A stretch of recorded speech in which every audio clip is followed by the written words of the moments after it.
Bien, vamos a hablar sobre lo que son las reactancias capacitivas e inductivas.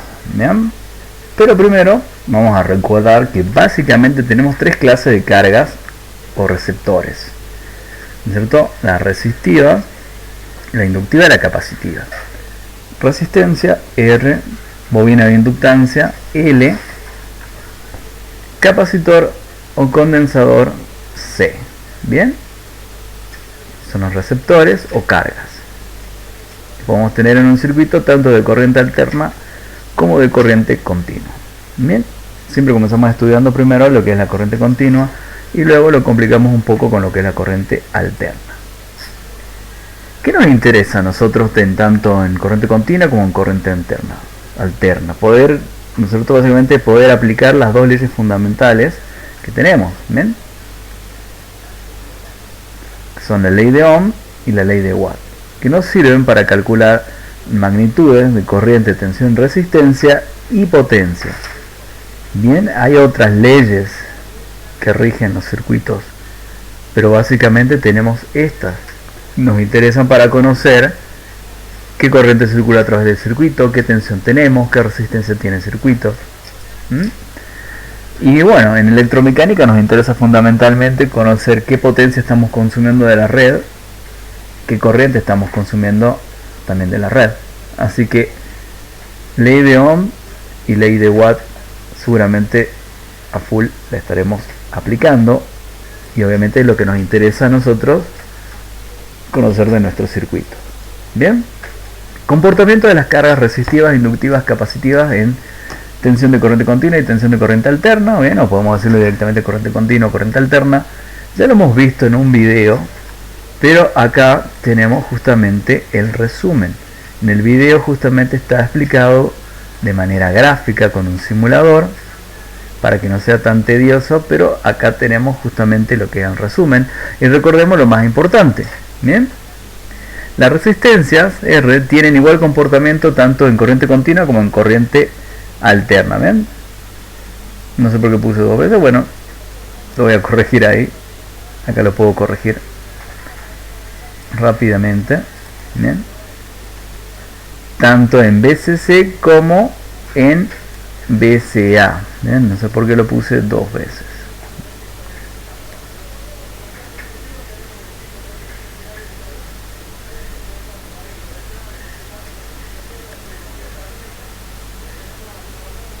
Bueno, se pone un poquito lento, como podrán ver, pero bueno, y con un poco de paciencia. No sé por qué lo habré puesto de esa manera. Bueno, le puse repetidos veces BCC. Entonces las resistencias tienen igual comportamiento tanto en BCC como en BCA. Bien, en corriente continua y en corriente alterna van a trabajar de la misma manera. Bien, así que no tenemos ningún inconveniente en aplicar las leyes de manera directa. Bien, la ley de Ohm y la ley de la potencia, la ley de Watt, la podemos aplicar directamente sin ningún inconveniente porque el comportamiento es igual tanto en alterna como en continua. Bien, las bobinas L, nosotros los capacitores C, en corriente continua tienen un comportamiento particular. ¿Por qué digo esto? ¿No es cierto? Ya lo hemos visto en el video. Las bobinas, al ser un elemento conductor enrollado en espiras, se comportan, ¿no es cierto?, como si fuesen un conductor más, y simplemente dejan pasar la corriente eléctrica sin producir ningún efecto más allá de la posibilidad de que se induzca un campo magnético o efectos resistivos propios de la resistencia óhmica del material del cual está confeccionada la bobina. Bien, entonces ya hemos visto ahí lo que sucede en el video. Bien, simplemente se comportan como un elemento conductor, y yo había mencionado ahí que obviamente al ser una bobina, bien, va a inducir un campo magnético en ella, pero ese campo magnético nos puede interesar o no, ¿no es cierto? Bien, usualmente en corriente continua utilizamos las bobinas para crear campos magnéticos bastante estables, Pero bueno, digamos, no hay ningún efecto, como ya vamos a ver más adelante, reactivo en la bobina funcionando en corriente continua. Simplemente nos va a servir para que tengamos ahí un campo magnético. Nosotros nos va a servir ahí la inducción electromagnética de ese campo, y a su vez puede tener pequeños efectos resistivos, pero gracias a la resistencia propia del material del cual está hecho la bobina. Si está hecho de cobre, bien, va a tener, ¿no es cierto?, una cierta cantidad de resistencia que va a depender de cuánto material, ¿no es cierto?, tengamos ahí, ¿no es cierto?, de la sección del conductor, de la cantidad de la longitud, en realidad, ¿no es cierto?, del conductor. O sea, mientras más cantidad de vueltas, mayor resistencia va a tener esa bobina. Bien, pero esa resistencia va a depender pura y exclusivamente del material del cual esté hecho. Bien, si está hecho de cobre va a tener cierta resistencia, si está hecho de hierro va a tener otra, si está hecho de aluminio va a tener otra resistencia. ¿Bien? Como la mayoría de los conductores que utilizamos para fabricar, bien, ya sean cables o bobinas, están hechos con cobre. Por ende, nosotros vamos a tener, ¿no?, que apelar a la resistividad propia del cobre. Y bueno, ahí es una fórmula que se aplica ahí para hacer el cálculo, pero en este caso ahora no nos interesa esa fórmula porque no viene al caso. Bien, simplemente recordar que en corriente continua la bobina se comporta como si fuese un conductor más, enrollado en espiras. Sí, es cierto, ¿no es cierto?, pero se comporta como si fuese un conductor más, deja pasar la corriente sin nada que lo sin que nada que lo frene, bien, que no tenga, sin tener, digamos, una resistencia demasiado alta al paso de la corriente eléctrica, más allá del efecto óhmico que, ¿no es cierto?, se debe al material con el cual está confeccionada la bobina, bien, al metal, la resistividad propia del metal con el cual está confeccionada la bobina. Bien, esa resistividad, como ya hemos visto, depende de qué material está hecho, depende de la longitud del conductor y depende de la sección del conductor. Bien, más allá de eso, más allá del campo magnético y de esa pequeña resistividad que va a tener propia del material, no hay otro efecto más allá que ese. O sea, la corriente pasa sin ningún problema. Bien, acá también tenía que corregir ahí. Efectos, bien, o efectos resistivos propios de la resistencia óhmica del material.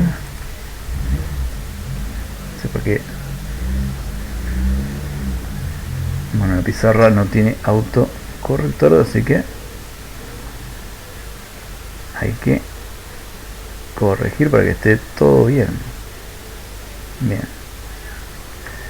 ¿Y qué pasa entonces con los capacitores? Bien, ya hemos visto que las bobinas, lo que ocurre, bien, la corriente pasa sin ningún problema, más allá del campo magnético que se puede inducir, que no nos interesa en este caso, o los efectos resistivos propios de la resistencia óhmica del material, que tampoco no nos interesa porque no es un efecto demasiado importante. ¿Bien?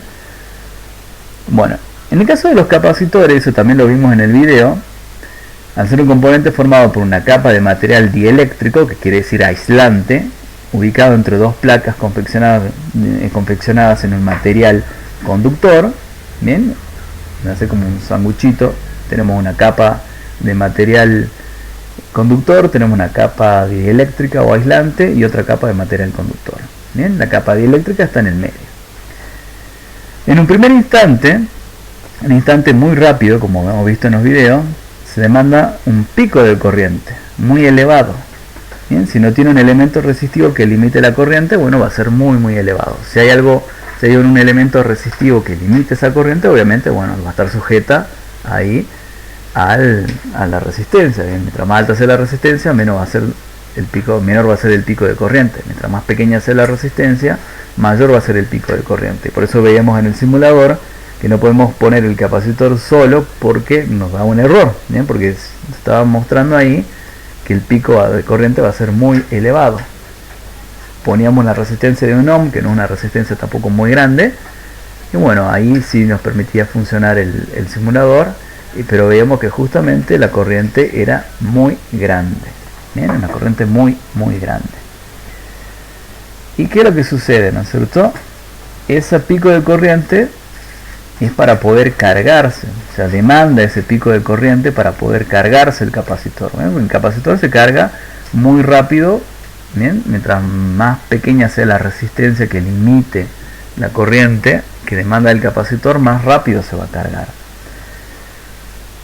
Bueno, una vez cargado, el capacitor mantiene entre sus bornes una tensión que es igual a la fuente. O sea, la tensión que aparece en el capacitor al final es la misma tensión con la que uno lo está cargando.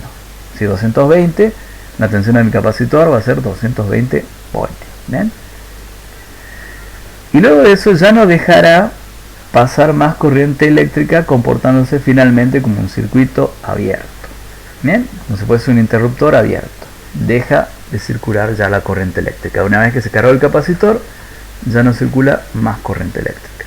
Diferente de lo que pasa en la bobina, ¿bien? Que deja pasar la corriente eléctrica libremente, sin ningún inconveniente, porque al fin y al cabo no deja de ser un elemento conductor. Ahora, lo que sucede en corriente alterna es totalmente diferente. ¿Bien?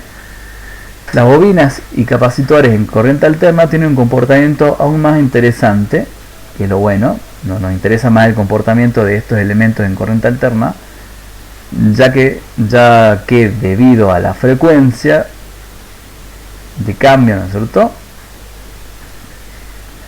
de la corriente alterna, aparece un fenómeno denominado reactancia. Eso es lo que aparece en el caso de la corriente alterna. La reactancia. Y eso se debe a la frecuencia de cambio de la corriente alterna. La reactancia, ¿no es cierto?, es un fenómeno propio de las bobinas y los capacitores cuando están trabajando en corriente alterna. Las bobinas desfasan la corriente eléctrica con respecto a la tensión en 90 grados eléctricos, atrasándola. Los capacitores desfasan la corriente eléctrica con respecto a la tensión en 90 grados eléctricos, adelantándola, como hemos visto en los videos. Hemos visto que en el caso de las bobinas, ¿qué es lo que pasaba? Primero se veía la gráfica de la tensión y luego aparecía la gráfica de la corriente. En cambio, en el capacitor era al revés. Primero aparecía la gráfica de la corriente y luego aparecía la gráfica de la tensión. Bueno, eso es resumen del video que ya pasé, bien, ya les pasé, donde está mucho mejor explicado ya que tenemos gráficos. Este es simplemente un resumen. Y ahora vamos a lo que nos interesa, que es la parte matemática de todo este asunto. La parte matemática de todo este asunto viene a continuación. La reactancia de las bobinas y los capacitores no es otra cosa que algo análogo a la resistencia, y de hecho también se mide en ohms, pero su valor se calcula mediante una fórmula distinta según cada componente. Bien, la reactancia, tanto capacitiva como inductiva, o inductiva o capacitiva, ¿no es cierto?, ya que puse primero las bobinas, es como si fuese la resistencia eléctrica del componente. Bien, pero esa resistencia, como les dije, se debe al hecho de que ahora existe una frecuencia. Eso es justamente lo que nos da como resultado la reactancia.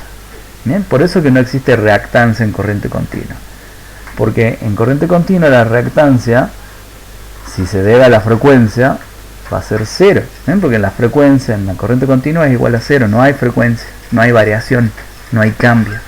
En la corriente alterna hay cambio, hay frecuencia, y por ende aparece esta reactancia. La reactancia capacitiva y la inductiva se deben al comportamiento de cada uno de los componentes. ¿Bien? Como hemos dicho, la reactancia inductiva, o mejor dicho, la bobina, ¿no es cierto?, la bobina almacena energía en forma de campo magnético, mientras que el capacitor almacena energía en forma de campo eléctrico. Y debido a ese fenómeno que se produce en cada uno de los componentes, que aparecen sus respectivas reactancias. La reactancia inductiva se le llama XL y XL se calcula haciendo 2pi por F por L.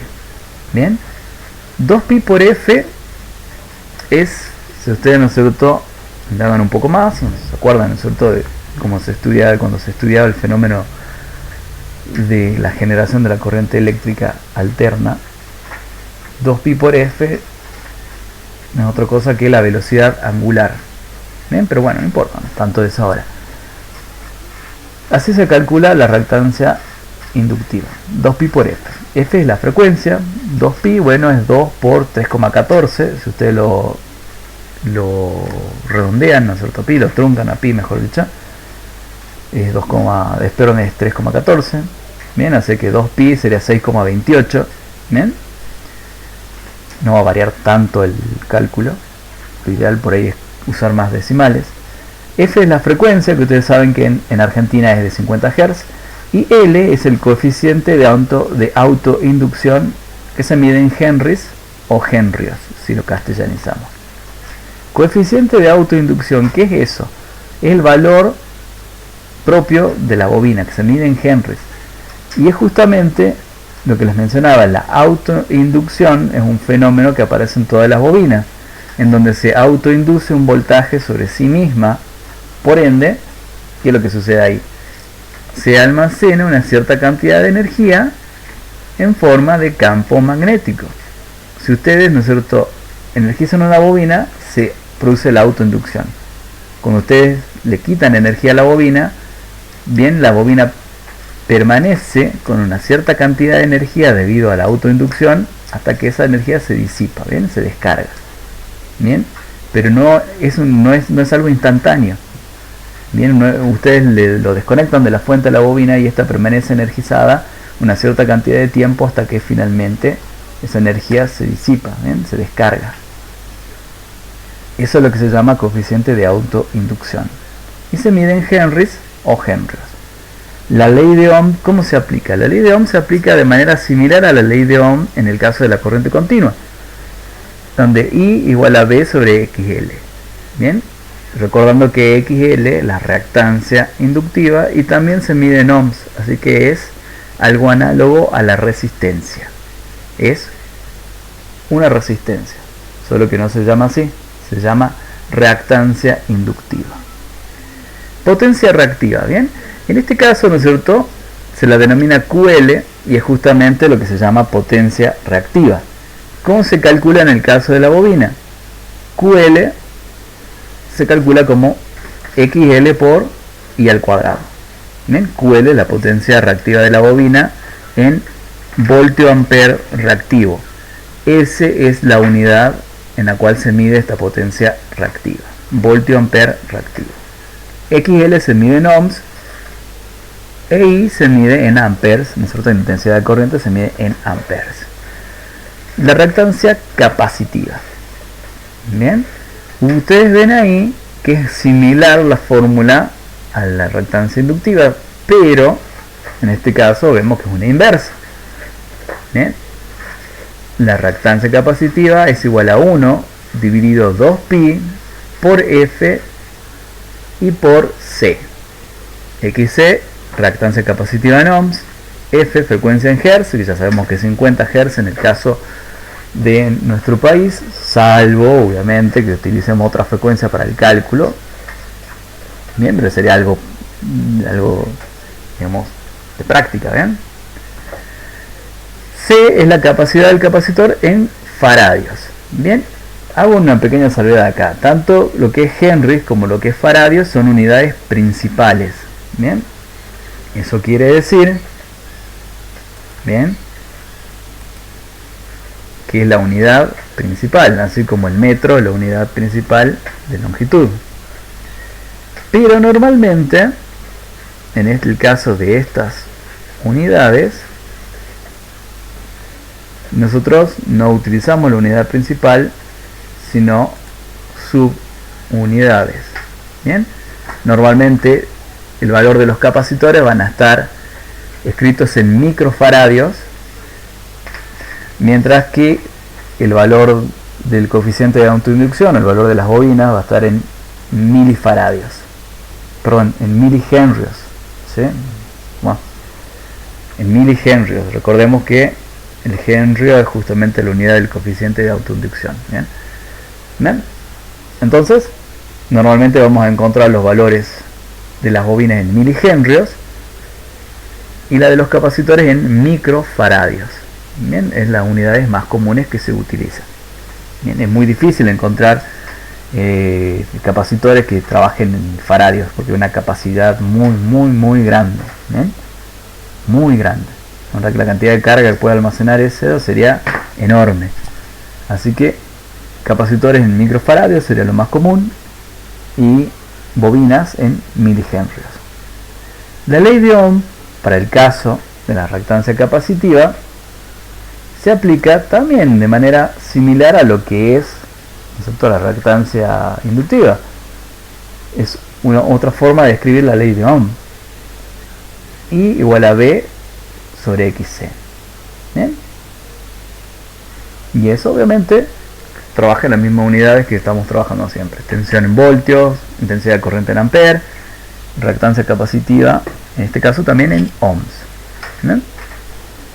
Y la potencia reactiva, en el caso de los capacitores, de la reactancia capacitiva, mejor dicho, es similar también a lo que es en el caso de la bobina. XC por I al cuadrado. De XC es la potencia reactiva de la bobina, no, sino del capacitor. Bien, acá hacemos una corrección aquí. XC, ya saben que es capacitor. Bueno, entonces QC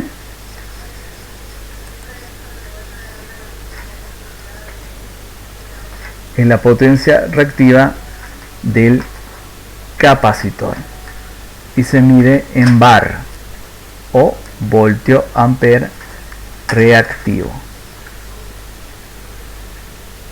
Bien, no es el bar de fútbol que se utiliza ahora, sino que significa voltio ampere reactivo. Pero acuérdense, ¿no es cierto?, del bar que se utiliza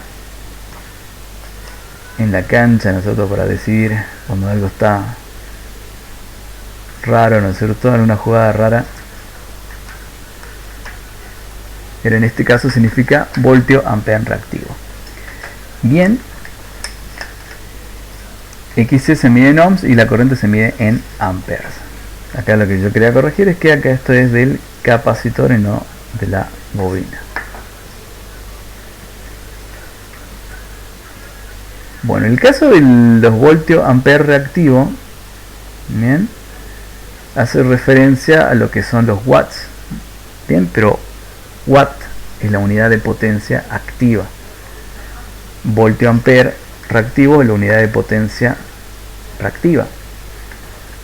Y después vamos a ver también que existe una potencia aparente que se mide en voltio ampere. Bien, pero eso lo vamos a dejar más adelante, porque hay que seguir un orden, ¿no es cierto? Y esto sería el principio. Conocer las fórmulas en las que se mide, perdón, las fórmulas con las que se calculan, mejor dicho, porque no se mide en realidad. Hay instrumentos que pueden medir estos parámetros, pero bueno, bien,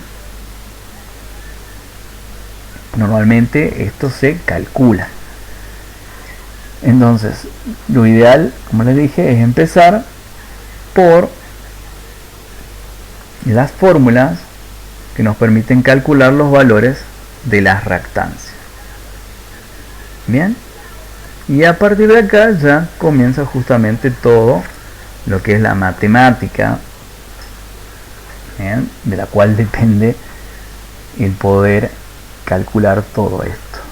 Bien, que no es nada más que aplicaciones de fórmulas, solamente que más adelante vamos a ver que tenemos que recordar un poco de trigonometría, ¿bien?, porque ya entramos a trabajar con ángulos y hay que recordar las fórmulas con las cuales tenemos que trabajar. ¿Bien? También tenemos que recordar el teorema de Pitágoras, porque también lo vamos a aplicar acá. ¿Bien? Si alguna vez se preguntaron para qué servía eso, ahora van a ver para qué sirve en en lo que es electromecánica, en este tema particularmente se aplica mucho. Y también vamos a tener que recordar un poco de números imaginarios porque también se aplica acá. Todo lo que uno pensaba que no tenía aplicación, tiene aplicación acá en estos temas. Bien. Bueno. Pero bueno, esta es la primera parte, la introducción. Bien, a las fórmulas con las cuales podemos calcular las reactancias. Y sobre esto vamos a hacer unos problemas que yo los voy a sacar del libro de electrotecnia de Pablo Alcalde San Miguel. Bien, ya he corregido todo esto, también lo voy a mandar. Ya acabamos de hacer una corrección acá mientras hago la grabación. Para que esté todo bien bonito. Y bueno, nada más por ahora. Estas son las fórmulas, bien, las que van a utilizar para hacer los cálculos, en donde ¿qué es lo que van a calcular? Reactancias, bien, llamémosles como es por su nombre, reactancias. Es algo análogo a lo que es la resistencia, pero no nos refiramos a ella como resistencia, porque la resistencia es un término que es propio para materiales, ¿no es cierto? Resistivos, ¿no es cierto? Materiales que están construidos para hacer resistencia o que tienen cierta resistencia debido, ¿no es cierto?, al efecto óhmico propio de su material. Bien, en este caso es reactancia y no se debe al hecho de que están confeccionados por material en sí, bien, por un material determinado. Se debe a que están funcionando en corriente alterna, bien, y que por su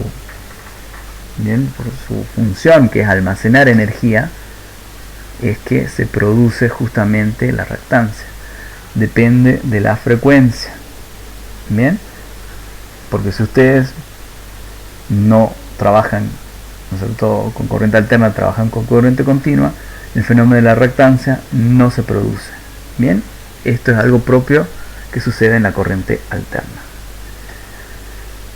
Y vamos a hacer ejercicios calculando, bien, reactancias inductivas y capacitivas.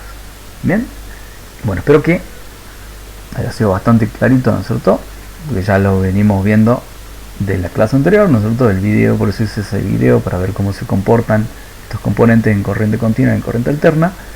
Y lo de ahora, lo más nuevo sería recordar estas fórmulas. Así que bueno, ya vamos a estar mandando luego esta clase, ¿no es cierto?, que está hecha en hidro, y luego lo que es los problemas para que practiquen. Hasta luego.